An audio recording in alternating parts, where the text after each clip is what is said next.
Everybody needs a go-to Thai restaurant in their life, and this place is one of my all-time favorites. We are on Mass Ave in Porter Square, Cambridge, at a legendary restaurant named Sugar and Spice.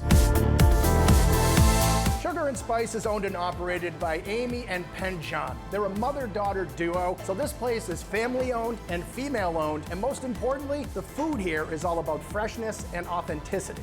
Penjan opened this place back in 2003, and over the past couple of decades, she has made hundreds of thousands of plates of pad Thai. But unlike most Thai restaurants, this place is not just about pad Thai and drunken noodles. They have a whole lot more on the menu. If you look at the menu, you realize they are highlighting the 4 different regions of Thailand. You have the South, the North, the Central, and Isan. Each region has their own distinctive flavors and ingredients and recipes, and each one is more dynamic and more delicious than the next. And by the way, if you hear some banging going on, the kitchen is right behind this wall. It is busy, it is loud, but a lot of energy. From the northeastern region known as Isan, they have the Crying Tiger. As the story goes, the name Crying Tiger comes from the fact that when you're grilling the beef, you see some of the juices dripping down, which I guess sort of looks like the tears of a tiger. Not that I would have any idea what that actually looks like, but I do know it's a delicious dish. It's sliced thin, presented beautifully, served with a side of a spicy dipping sauce. You can see the beautiful char marks on the outside, cooked to a perfect medium so you have a little bit of red on the inside. And as for the taste, I'm gonna be crying tears of joy. That is delicious. Amy and Penjan come from the south of Thailand, and this is that region's most famous dish.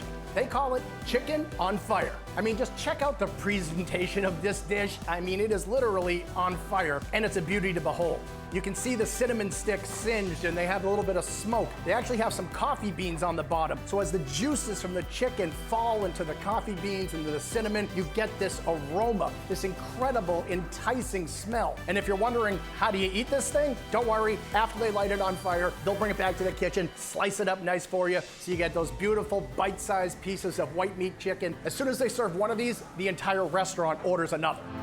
Up in the north, they do chicken completely differently. This is the northern dish known as khao soi. So this is more of a curried kind of stew, served in a big, beautiful bowl. You can see how the broth is so much depth of flavor, so many ingredients. You got a whole chicken drumstick here, and it's a big one. They slow cook this in the sauce so it gets super tender and moist. Underneath, you have a huge pile of these beautiful noodles. I mean, you just can't wait to slurp these things up. And the best part of this dish, when you're done with everything else, you still have some of the crispy noodles on top to finish off.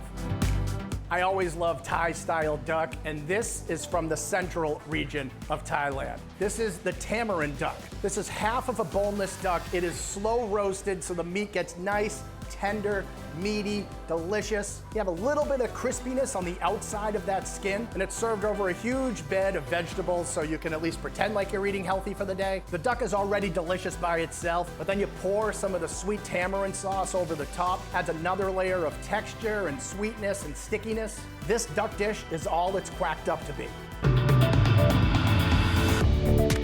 There are tons of tasty appetizers here, but I definitely recommend this one, the Miang Kham. The only thing better than the presentation of this dish is the taste. This is a complete edible dish all rolled up inside of a leaf. It's packed with crispy chicken, shaved coconut, peanuts, ginger, lime, fresh chilies, and some tamarind sauce. That is surprising. Whoa, so many flavors, so many textures, my brain has to catch up here. Now here's a perfect Thai comfort food dish. This is the massaman curry. So this is basically slow simmered beef that comes out in this beautiful presentation. I mean, look at the bowl that it's served in. You can see the steam rising over the top. They have the fire lit underneath so it stays piping hot throughout your entire meal. And the beef itself is slow cooked for such a long time, it basically just melts in your mouth. You can cut it with a fork, no knife necessary. You have some potatoes in there, you have some peanuts in there. So this has what's considered umami, that real savory, earthy kind of flavors to it. If it's a cold day, winter months, massaman curry is the ultimate antidote. Obviously, the food is very special here, and the atmosphere matches the menu. You look around this place, it's very tasteful, very stylish. The mosaic tile walls, lots of booths and tables, big floor-to-ceiling windows that overlook Mass Ave, and you gotta love the people here. They're all so nice, the service is professional, and it just has that great family feel. So if you love food that is full of bold flavors, super authentic, and presented in a beautiful way, I'm telling you right now, Sugar and Spice is oh so nice.